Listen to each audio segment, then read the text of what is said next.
ഇപ്പോൾ ഏറ്റവും പുതിയതായി ലഭിച്ച വിവരം എന്തെന്ന് വെച്ചാൽ പടവെട്ടിക്കുന്നിൽ നിന്ന് 4 പേരെ ജീവനോടെ രക്ഷിച്ചു എന്നുള്ള ഒരു ആശാവഹമായ വിവരമാണ് ലഭിക്കുന്നത്. സൈന്യമാണ് ഇവരെ രക്ഷിച്ചത് എന്നും അറിയുന്നു. ഇവരെ ഏത് രീതിയിലാണ് ഇനി കരയ്ക്ക് അടുപ്പിക്കുക, അല്ലെങ്കിൽ ഈ ഒരു ക്യാമ്പുകളിലേക്ക് എത്തിക്കുക, അവരുടെ രക്ഷാപ്രവർത്തനം എങ്ങനെയായിരിക്കും ഇനി നടക്കുക? സ്വാതി, ഈ കഴിഞ്ഞ ദിവസം ഉരുൾപൊട്ടൽ ഉണ്ടായപ്പോഴത്തേക്കും പടവെട്ടിക്കുന്ന് എന്ന് പറയുന്ന മേഖലയിൽ അവർ കുടുങ്ങിപ്പോയതാണ്. ഇവർക്ക് അന്നേ ദിവസം ഉരുൾപൊട്ടൽ ഉണ്ടായ ദിവസം നേരിട്ട് ഇവരെ ഈ ദുരന്തം ബാധിച്ചില്ല എങ്കിൽ കൂടിയും അവരവിടെ സുരക്ഷിതമായി തങ്ങുകയായിരുന്നു ആദ്യ ദിവസങ്ങളിൽ. എന്നാൽ ഈ മേഖലയിലേക്കുള്ള ഏക ഗതാഗത മാർഗം ഈ ഉരുൾപൊട്ടലിൽ തകർന്നതോടുകൂടി ഇവിടെ കുടുങ്ങിക്കിടന്ന് ഇവർക്ക് പുറത്തോട്ട് കടക്കാനുള്ള ഒരു സാഹചര്യം നിലവിലില്ലായിരുന്നു. അങ്ങനെ ഏകദേശം മൂന്ന് ദിവസമായി ഇവരുടെ ഈ സുരക്ഷിത സ്ഥാനത്ത് തന്നെ തങ്ങുന്ന ഒരു സ്ഥിതിയിലേക്കായിരുന്നു നിന്നിരുന്നത്. ഇപ്പോൾ സൈന്യം ഇവര് ഇവിടെ നിലവിലുള്ളതായിട്ട് അറിയുകയും സൈന്യം എത്തി ഇവരെ രക്ഷപ്പെടുത്തുകയുമായിരുന്നു ചെയ്തിരുന്നത്. ഇവരെ ഇപ്പോൾ സുരക്ഷിത സ്ഥാനത്തേക്ക് ക്യാമ്പുകളിലേക്ക് മാറ്റാനാണ് ഇപ്പോൾ സൈന്യം തീരുമാനിച്ചിരിക്കുന്നത്. അതി ഇവരെ ഏത് രീതിയിലായിരിക്കും അവിടെ നിന്നും അപ്പോൾ രക്ഷപ്പെടുത്തുക? ഒരു ഗതാഗതമൊക്കെ തകർന്ന സ്ഥിതിക്ക് എയർലിഫ്റ്റിംഗ് പോലെയുള്ള മാർഗങ്ങളായിരിക്കുമോ സ്വീകരിക്കുക?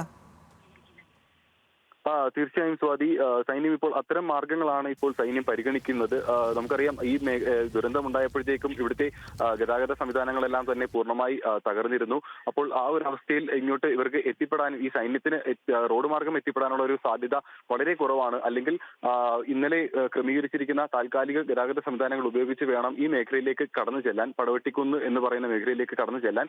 അതല്ല എങ്കിൽ ഒരുപക്ഷെ സൈന്യം എയർലിഫ്റ്റിംഗ് അടക്കമുള്ള സാധ്യതകൾ പരിശോധിക്കാനാണ് ഇപ്പോൾ ഉദ്ദേശിച്ചിരിക്കുന്നത്. സ്വാതി, ദേവൻ, 4 പേർ എന്ന് പറയുമ്പോൾ അതൊരു വീടാണോ, അല്ലെങ്കിൽ അത് എത്തരത്തിലുള്ള ഒരു പാർപ്പിടമാണ്? ഈ 4 പേർ ഒരു കുടുംബത്തിലുള്ള 4 പേരാണോ? അവരെങ്ങനെയാണ് ഈ സൈന്യം അവിടെ ഈ 4 പേർ കുടുങ്ങിക്കിടക്കുന്നുണ്ട് എന്നുള്ള സൈന്യത്തിന് ആ വിവരം ലഭിച്ചത്? അത്തരം കാര്യങ്ങൾ എന്തെങ്കിലും അറിയുമോ? അത്തരം വിവരങ്ങൾ ലഭ്യമാണോ?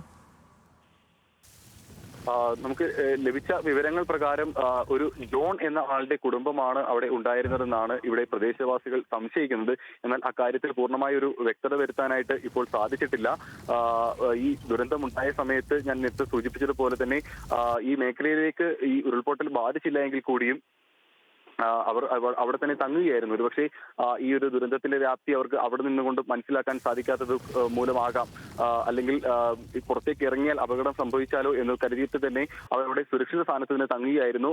ഈ പ്രദേശവാസികളോട് സംസാരിക്കുമ്പോൾ നമുക്ക് മനസ്സിലാകുന്നത് ആ മേഖലയിലേക്ക് ഉരുൾപൊട്ടൽ കാര്യമായി ബാധിച്ചിട്ടില്ല. അതുകൊണ്ട് തന്നെ അവർ സുരക്ഷിതമായ സ്ഥാനങ്ങളിൽ, പല മേഖലകളിലും ഇതുപോലെ തന്നെ സുരക്ഷിതമായ സ്ഥലങ്ങളിൽ തങ്ങിയ പല കുടുംബങ്ങളും കഴിഞ്ഞ ദിവസങ്ങളിലെല്ലാം ഉണ്ടായിരുന്നു.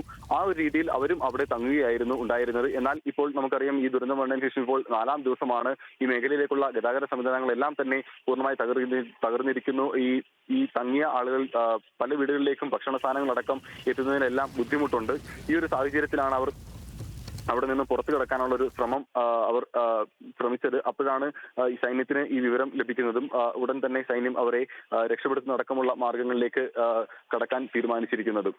പതി ദേവൻ, ഇപ്പോൾ ഈ ഒരു 4 പേര് അവിടെ എന്ന് അറിയുന്നു. സൈന്യം എത്തി അവർക്കായിട്ടുള്ള ഒരു രക്ഷാപ്രവർത്തനം തുടങ്ങാനുള്ള നടപടിയും സ്വീകരിക്കുന്നു. ഇത്തരത്തിൽ പലയിടത്തും ആളുകൾ കിടക്കുന്നുണ്ടാകാം അറിയാതെ. അപ്പോൾ അവരൊക്കെ എങ്ങനെയെങ്കിലും അവർക്ക് രക്ഷപ്പെടാനുള്ള മാർഗങ്ങൾ ഏത് രീതിയിലായിരിക്കും? അതിന് അധികൃതർ എന്തെങ്കിലും നടപടികൾ സ്വീകരിച്ചിട്ടുണ്ടോ?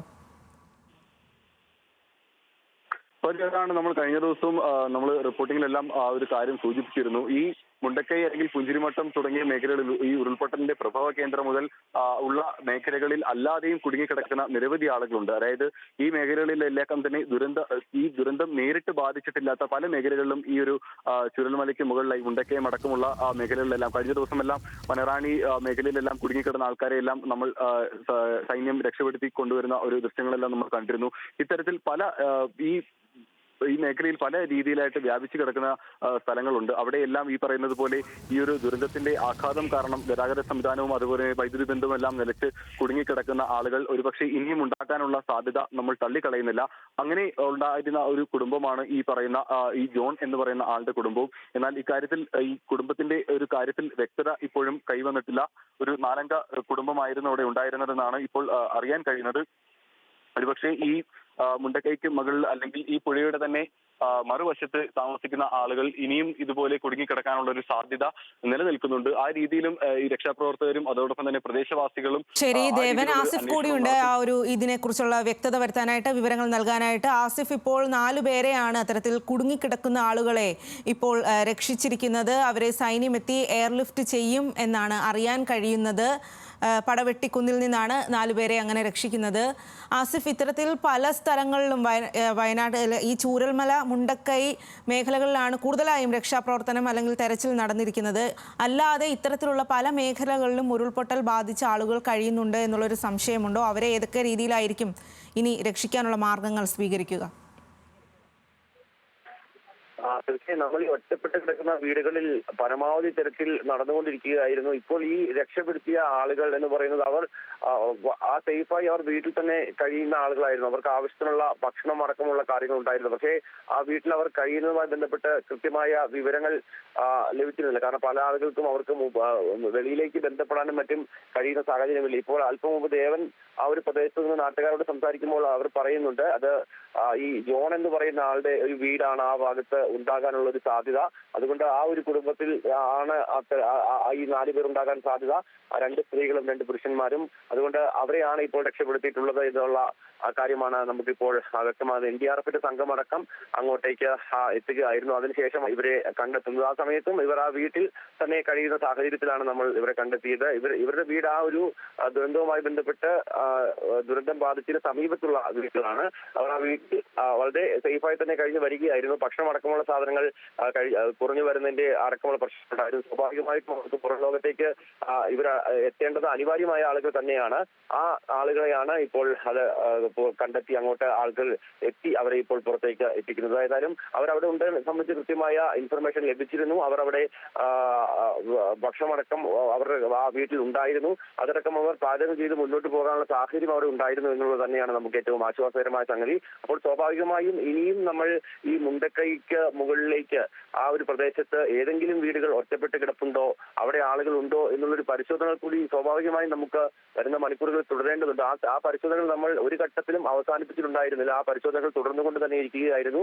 ഫയർഫോഴ്സിന്റെയും NDRFന്റെയും ആർമിയുടെയും സംഘങ്ങൾ വിവിധ സംഘങ്ങളായി തിരിഞ്ഞുകൊണ്ട് ഇത്തരത്തിൽ കയറി ചെല്ലാൻ കഴിയുന്ന മേഖലയിൽ നമ്മളാൽ കഴിയുന്ന രീതിയിൽ കയറി ചെന്നുകൊണ്ട് തന്നെ പ്രധാനമായും ഈ ഒരു ഉരുൾപൊട്ടലുണ്ടായതിന്റെ പ്രഭവ കേന്ദ്രത്തിന്റെ മുകൾ വശത്തടക്കം നമുക്ക് കെട്ടിടങ്ങൾ കാണാൻ കഴിയുന്ന റിസോർട്ടുകൾ കാണാൻ കഴിയുന്ന സാഹചര്യങ്ങളുണ്ടായിരുന്നു. അതൊക്കെ നമ്മൾ ദൃശ്യങ്ങളിൽ പകർത്തിയ സമയത്ത് തന്നെ കണ്ടതാണ്. അങ്ങനെ ആദ്യ ദിവസം തന്നെ ഇത്തരത്തിൽ കുടുങ്ങിക്കിടന്ന 19 പേരെ രക്ഷിച്ചുകൊണ്ടുവരുന്നത് നമ്മൾ കണ്ടതാണ്. അങ്ങനെ പല മേഖലകളിലായി ായിരുന്നു. അപ്പോൾ ഈ ദുരന്തത്തിന്റെ 2 സൈഡിലേക്ക് തിരിഞ്ഞുകൊണ്ട് ഏതൊക്കെ പ്രദേശത്ത് ആളുകൾ ഉണ്ട് എന്നുള്ളൊരു അന്വേഷണം തുടർന്നു വരുന്നുണ്ട്. ആ ഒരു തുടർച്ചയായ അന്വേഷണത്തിലാണ് ഇപ്പോൾ ആ ഒരു വീട്ടിൽ നിന്നും അവർ 4 പേർ അവരെ കൂടി നമ്മളിപ്പോൾ താഴേക്ക് കൊണ്ടുവരുന്നത്. ഏതായാലും ഇനി ആ ഒരു ഭാഗത്തേക്ക് റോഡ് സംവിധാനങ്ങളോ മറ്റോ ഒന്നുമില്ല. ഇത്തരത്തിൽ മാത്രം എയർലിഫ്റ്റിംഗ് അടക്കം. ശരി ആസിഫ്, എന്തായാലും അത്തരത്തിൽ കുടുങ്ങിക്കിടക്കുന്ന ആളുകളെ കണ്ടെത്തി രക്ഷപ്പെടുത്തുക എന്നുള്ളത് ഏറ്റവും അനിവാര്യമാണ്. സൈന്യത്തിന്റെയും NDRFന്റെയും നേതൃത്വത്തിൽ അതും നടക്കുന്നുണ്ട് എന്ന് തന്നെയാണ് പ്രതീക്ഷ.